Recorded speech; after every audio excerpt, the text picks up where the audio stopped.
Our channel. So మీరు 3 families అయితే వచ్చాయి ఈరోజు. సంజన గారి ఫ్యామిలీ, అలాగే మనకు ధీమాన్ వాళ్ళ మదర్, అలాగే మనకి ఫస్ట్ వచ్చేసి దివ్య వాళ్ళ మదర్ గురించి మాట్లాడుకోవాలబ్బా. అసలు ఏమన్నా చెప్పగానే చెప్పారబ్బా చాలా మాటలు, అవి కూడా చూద్దాము. చాలా ఇంట్రెస్టింగ్గా ఉన్నాయి. తనుజ గురించి కూడా ఒక మాట చెప్పింది. అది చెప్పగానే తనుజ ఫేస్ అయితే పాపం పెడదిరిగిపోయింది, మాడిపోయింది. తను ఏమంటున్నది అనేది తనుజకు అర్థమైంది, అలాగే హౌస్లో కూడా అర్థమైంది. అలాగే దివ్య భరణి గారి గురించి చెప్పింది నిజంగా నిజమేనేమో. అందుకే వచ్చినప్పటి నుంచి భరణి గారు అని అంటూనే ఉంటుంది స్టార్టింగ్లో నుంచి. ఫస్ట్ భరణి గారిని అట్లా మనకు మంచి పొజిషన్లో పెడుతుంది కదా. సో నిజంగా నేనేమో వాళ్ళ అన్నయ్యలాగా అని చెప్పినట్టు ఉన్నది. అందుకే అది బాగా ఇంపాక్ట్ అయిపోయి ఏంటి ఇంత పట్టుకుంటుంది, ఆమె వెళ్ళేటప్పటికి కూడా మరీ అంత ఏం లేదే అని నాకు అనిపించింది. నిజంగానే అది నిజమేనేమో అనిపించింది ఆమె చెప్పేది. ఎట్ ద సేమ్ టైం అది చెప్తూనే దివ్య గారి మీద ఉన్న అభాండం అనేది తుడిచేసింది అనిపించింది. ఎందుకంటే భరణి గారిని కావాలనే ఫిజికల్ టాస్క్ల కోసం వాడుకుంటుంది, కావాలనే తనుజ నుంచి దూరం చేసింది, కావాలని ఇవన్నీ తుడిచిపెట్టేసినట్టుగా మాట్లాడింది అనిపించింది. కానీ ఇప్పటి వరకు ఒక్కసారి కూడా అది షేర్ చేయలేదు, మా మామగారి లాగా ఉంటామని. మరి అది ఎప్పుడైనా చెప్తే బాగోదేమో అని చెప్పలేదేమో, చెప్తే వేరే ఇలా కూడా అనుకుంటారని చెప్పలేదేమో. మరి నిజమేనేమో అన్నట్టుగా అనిపించింది. నిజంగానే అనిపించింది. మరీ అలా చచ్చిపోయిన మనిషిని తీసుకొచ్చి అయితే క్రియేట్ చేయలేరు కదా. అదైతే నిజమే అనిపించింది అబ్బా నాకైతే. అంత అబద్ధం ఆడాల్సిన అవసరం లేదు. బయటికి వెళ్ళాక ఒకవేళ అబద్ధం అంటే గలీజ్గా ఉంటుంది కాబట్టి అబద్ధం అయితే చెప్పుండరు, నిజమే అయి ఉంటుంది అది. ఇంకొకటి తనుజ గారి గురించి భలే చెప్పారప్ప. మా అమ్మ పెద్దమ్మాయి లాగా నా వెనకాల తిరుగుతుంది, ఈమె మా చిన్నమ్మాయి నా వెనకాల తిరగదు కానీ నా పెద్దమ్మాయి నా వెనకాల తిరుగుతుంది, కానీ తన దగ్గరికి లాగేసుకుంటుంది నన్ను. ఆ లాగేసుకున్న విషయం నాకు అసలు తెలియదు. సో తనుజ కూడా అంతే, మీతోనే తిరుగుతుంటుంది, మిమ్మల్ని తనలోకి లాగేసుకుంటుంది, అంటే తన గ్రిప్లో పెట్టేసుకుంటుంది. ఆ విషయం మీకు అర్థం కాదు. మళ్ళీ చూస్తే బాగానే అనిపిస్తుంది, బాగానే ఉన్నట్టుగా అనిపిస్తుంది, కానీ మనం తెలియకుండానే ఆమెలోకి వెళ్ళిపోతాం మనము. అలా ఉంటుంది ఆమెది. అదే కదా, ఎంత చెడ్డోళ్ళనైనా ఎంత గట్టిగా మాట్లాడేటోళ్ళనైనా తన గ్రిప్లో పెట్టేసుకుంటుంది. తను అలా మాట్లాడుతుంది, తను అలా మచ్చిక చేసుకుంటుంది. తన ఆ మాటలకి దీనికి అందరు ఈజీగా పడిపోవాల్సిందే. అక్కడ ఎంతటి వారైనా కూడా ఆమె మాటలకు పడిపోవాల్సిందే అన్నట్టుగా చెప్పకనే చెప్పారు. గేము అలా ఆడుతుంటుంది అని కూడా చెప్పారు. ఈరోజు మీకు అర్ధరాత్రి గుసగుసల్లో ఇంకొకటి ఈరోజు కళ్యాణ్ వాళ్ళ మదర్ కూడా వచ్చారు మనకి లైవ్లో. నేను నా ఇన్స్టాగ్రామ్ లింక్ కూడా స్టోరీస్లో కూడా పెట్టా. అక్కడ యాక్చువల్గా ఏం జరిగిందంటే కళ్యాణ్ వాళ్ళ మదర్ వచ్చినప్పుడు దివ్య ఒక గిఫ్ట్ ఇస్తుంది, శారీ గిఫ్ట్. దివ్య అంటారు, తనుజ ఒక గిఫ్ట్ ఇస్తుంది. మా మదర్కి ఎందుకు ఇచ్చావు, ఎవరికి ఇవ్వలేదంటే ఇక్కడ కళ్యాణ్ ఫీల్ అయిపోతాడు. లవ్ అంటే మా అమ్మ అంటే ఇష్టం, నేనంటే లవ్ ఉంది కాబట్టి మా అమ్మకి ఇచ్చిందని ఫీల్ అయిపోతాడు. ఇప్పుడు ఒక లవ్లో ఉన్నప్పుడు నిజంగానే లవ్లోనే ఉన్నాడు అబ్బా కళ్యాణ్, 100% నాకు అర్థమైపోయింది. అక్కడ ఏంటంటే ఆయనకు అరే మా అమ్మకి ఎందుకు ఇచ్చింది, నిజంగా నా మీద ఇష్టం ఉందా అన్న ఒక ఇదిలోకి వెళ్ళిపోయాడు అనమాట. నాకు సపోర్ట్ చేసావు నువ్వు, అలాగే మళ్ళీ నీతో పాటు అందరూ సపోర్ట్ చేశారు, సో నువ్వు ఎక్కువ కాబట్టి నాకు ఇవ్వాలనిపించింది, నేను ఇచ్చిన అని చెప్తుంది. అది ఇంకా కళ్యాణ్కి ఇంకా గుచ్చి అడుగుతూ ఉంటాడు, అలా ఎలా. ఇప్పుడు ఎవరు హెల్ప్ చేయరు అన్న తనుజ ఒక్కటేసారిగా నాకు నువ్వు చేసావు అందరూ చేశారని ఎందుకు చెప్తున్నావు. మీ చెల్లి చెప్పింది అందరూ సపోర్ట్ చేస్తున్నారు, సపోర్ట్ చేయక అని చెప్పకు అని చెప్పింది. ఆ విషయాన్ని మనసులో పెట్టుకొని వెంటనే గేమ్ మార్చింది. బయట ఖచ్చితంగా ట్రోల్స్ వస్తాయి. తనుజ మొన్నటి వరకు నాకు ఎవరు సపోర్ట్ లేదు, వెంటనే నాకు సపోర్ట్ ఉంది అని మాట్లాడుతుంది. ఏంటంటే గేమ్ మార్చుకుంది వెంటనే. కానీ ఇది ఎట్లా అంటే లాంగ్ బ్యాక్లో ఇది యూజ్ అవుతుంది, కానీ ఇప్పుడు 2-3 days ఖచ్చితంగా ట్రోల్స్కి గురవుతుంది. ఆ విషయం ఆమెకు అది కూడా తెలుసు, ట్రోల్స్కి గురవుతానని. సో అలా చెప్తుంది.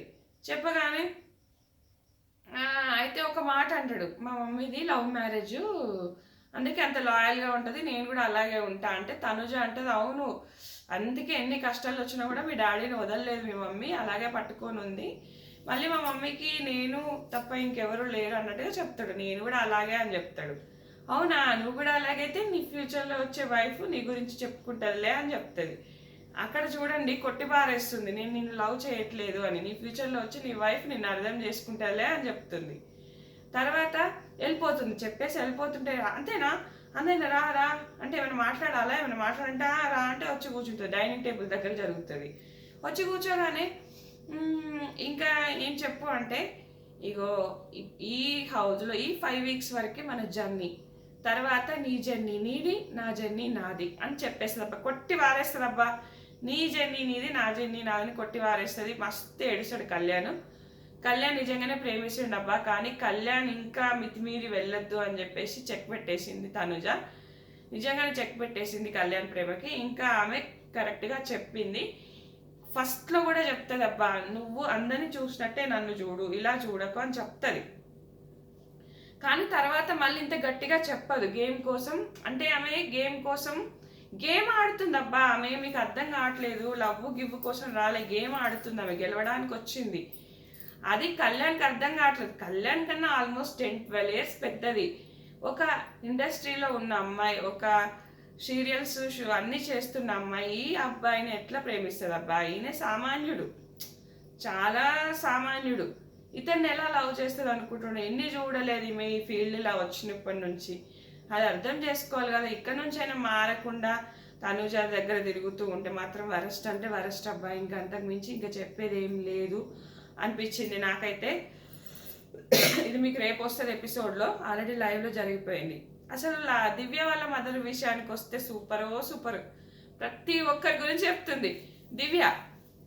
సుమన్ అన్న గురించి అసలు మీ ఇద్దరికి ఎట్లా ఫ్రెండ్షిప్ సెట్ అయింది? క్యూటీ ఏంటి, నువ్వు ఇలా చూస్తావేంటి, నువ్వు ఇలా చూస్తావు, మా అమ్మాయి ఇంత పొడుకుంటుంది, మీకు ఎలా సెట్ అయింది? అలాగే రీతు అండ్ డీమన్, అసలు మీ మీద కెమెరా పెడితే మీరు ఒక్కటి మాట్లాడుకోరు. ఒక్కొక్కసారి వాళ్ళ సైలెంట్గా అట్లా చూసుకుంటూ కూర్చుంటారు కానీ మాట్లాడుకోరు వాళ్ళ గురించి. అలాగే భరణి గారి గురించి ఎమోషనల్గా చాలా ఫీల్ అయిందమ్మా. భరణి గారు కూడా బాధపడ్డాడు. ఇక సంజన గురించి, ఇమాన్యుయల్ గురించి అసలు మొత్తం మీ జోక్స్ మీ గురించి అబ్బా ఏమన్నా చెప్తుంది అబ్బా, భలే చెప్తుంది. దివ్యతో కూడా ఎక్కువసేపు మాట్లాడదు, వచ్చేస్తుంది బయటకు టకటకటకటక వచ్చేసి ఆమెతో చెప్పాల్సింది చెప్పేస్తుంది. మీరు ఎలా ఉన్నారో అలాగే ఉండండి, మీరేం మార్చుకోకండి, ఎవరో వచ్చి చెప్తే అది మీకేం అవ్వదు, మారింటిగా కనబడుతుంది. సో డెస్టినీ ఒకటి క్రియేట్ అయి ఉంటుంది, దాని దగ్గరికి వెళ్ళే ప్రయత్నం చేయండి, ఒకరు వచ్చి చెప్పినంత మాత్రం మీరు గేమ్ మార్చుకొని ఉంటుంది. కానీ తనుజ మాత్రం దూరమే ఉంటుంది అబ్బా. ఎందుకో మనకు అర్థం కాలేదు, ఇద్దరికి పడదనో ఏమో, కొంచెం దూరమే ఉంటుంది తనుజ. ఎక్కువ రాదు, వెళ్ళేటప్పుడు కూడా దూరమే ఉంటుంది. అసలు ఎక్కువ మాట్లాడదు. కొంచెం ఆమె మాటలకు కూడా ఈమె నొచ్చుకుంది, కొంచెం మొహం అంతా ఒకలాగా మార్చుకుంది. ఏమనంటే ఆ మొహమే అంత అంటారు, ఏం చెప్తాను చెప్పి. ఇక డీమాన్ వాళ్ళ మదర్ అయితే చాలా అమాయకురాలబ్బా. పాపం అనిపించింది ఆమెను చూస్తే నిజంగా. డీమాన్ గురించి లేడీస్ ఫ్యాన్స్ ఉన్నారు, కానీ కొన్ని ఏవో చెప్పినట్టుంది కానీ నాకు బయటకు రాలేదు. సో మంచిగా అన్నం తినిపిస్తా అంటది, అన్నం తినిపించింది. నిజంగా ఆ పాట అమ్మ సాంగ్ వేస్తే నిజంగానే బాధ అనిపించింది, ఏడుపు వచ్చేసింది, ట్రూ అనిపించింది. ఇక సంజన గారిది కూడా కొంచెం ఏదో మాట్లాడుకున్నారని బయటకు రాలే, వాళ్ళ చిన్న పాప ఏడుస్తూనే ఉంది పాపము. సో ఇంకా ఆమెను కన్ఫ్యూజన్ రూమ్లోకి పంపించారు, అంటే వేరే వాళ్ళు వచ్చి ఉంటారు చూసుకోవడానికి. సో అక్కడే ఇంకా పంపించేశారు. ఇంకా వీళ్ళు ఆ పాప ఏడుస్తున్న ఇదిలో ఎక్కువ మాట్లాడుకోలేదు. కళ్యాణ్ మాత్రం పాపం త్యాగం చేస్తుంటే సంజన తీసుకోలేదు. సంజన సూపర్ 1 మినిటే తీసుకుంటుంది. ఇంకా సంజనకి ఎందుకు ఇంత అన్యాయం చేస్తున్నాడో అర్థం కావట్లేదు అబ్బా బిగ్ బాస్. అప్పుడు కూడా సీక్రెట్ రూమ్లోకి పంపించి చక్కగా తీసుకొస్తే అయిపోయేది. అప్పుడు 4 మందితో హెయిర్ అని అదని ఇదని బాక్స్ అని భరణి గారి నుంచి త్యాగం చేపించి వాళ్ళని నామినేట్ చేయలేక గేమ్ ఆడలేక పాపం తకమకమైంది. నామినేట్ చేసినప్పుడు అలా అంత త్యాగం చేసినా కూడా నన్ను నామినేట్ చేస్తున్నావు అన్న పేరు వచ్చింది. ఈరోజు అదే అంటుంది, భరణి గారు బాక్స్ త్యాగం చేసినా అని అన్నారు. ఇప్పుడు మళ్ళీ ఆయన టైం ఎట్లా అడగాలి అంటుంది. నిజమే కదా, భరణి గారు కూడా టైము ఇవ్వలేదు అసలు, ఆయన 1 నిమిషం కూడా ఇవ్వలేదు. కానీ భరణి గారు ఏంటంటే ఇస్తే బాగుండేది, ఆల్రెడీ మధ్యలో వెళ్ళేసి వచ్చారు కదా. భరణి గారు ఆ టైం కొంచెం మీకు ఇచ్చుంటే బాగుండదు. కళ్యాణ్ ఇస్తుంటే మీద ధీమాన్ తిడుతా ఉన్నాడు. అసలు ఏంటి, నీకు మాట్లాడాలని లేకపోతే వాళ్ళకు ఉండదా, నీకు లేకపోతే వాళ్ళకు ఉండదా, నువ్వు ఎందుకు ఇట్లా మాట్లాడుతున్నావు, నువ్వు ఎందుకు ఇట్లా చేస్తున్నావు, రాంగ్ ఇది అన్నట్టుగా అప్పటికి చెప్తూనే ఉంటాడు పాపం డీమాన్. మళ్ళా సంజన గారు లేచి మీకు ఎవరెవరు ఎంత టైం ఇచ్చిన అడిగమన్నప్పుడు కూడా చెప్తుంటే రే అసలు సరిపోదురా ఆ టైం అని చెప్పేసి డీమాన్ చెప్తూనే ఉంటాడు కళ్యాణ్కి. అయినా పాపం సంజన సూపర్ అబ్బా, 1 మినిట్ అంటే 1 మినిటే తీసుకుంది, సూపర్ అనిపించింది నాకైతే. బట్ కొన్ని మనకు మాటలు లైవ్లో ఇవ్వలేదు, ఎపిసోడ్లో ఇవ్వలేదు అబ్బా, కొన్ని మాటలు ఇవ్వలేదేమో అని అనిపిస్తుంది నాకైతే. ఎందుకంటే పూర్తిగా అక్కడ మాట్లాడుతుంటే ఇక్కడ వీళ్ళ మాటలు వినిపిస్తుంటే అప్పుడు మనకు మాట్లాడుకున్నది ఇవ్వనట్టే కదా. నాకు అక్కడ లైవ్లో కట్ చేసి ఇక్కడ కట్ చేసి ఇంకెందుకు అబ్బా నువ్వు ఎపిసోడ్ పెట్టి, నాకు అర్థం కాదు. సో అది సో దివ్య గారి వాళ్ళ మదర్ అయితే సూపర్, ఒక ఎనర్జీ నింపిపోయారు, అందరూ హ్యాపీగా నవ్వుకున్నారు అనిపించింది అబ్బా. ఇది ఫ్రెండ్స్, ఈ వీడియో నచ్చితే ఖచ్చితంగా లైక్ చేయండి, ఫాలో అవ్వండి. Thanks for watching.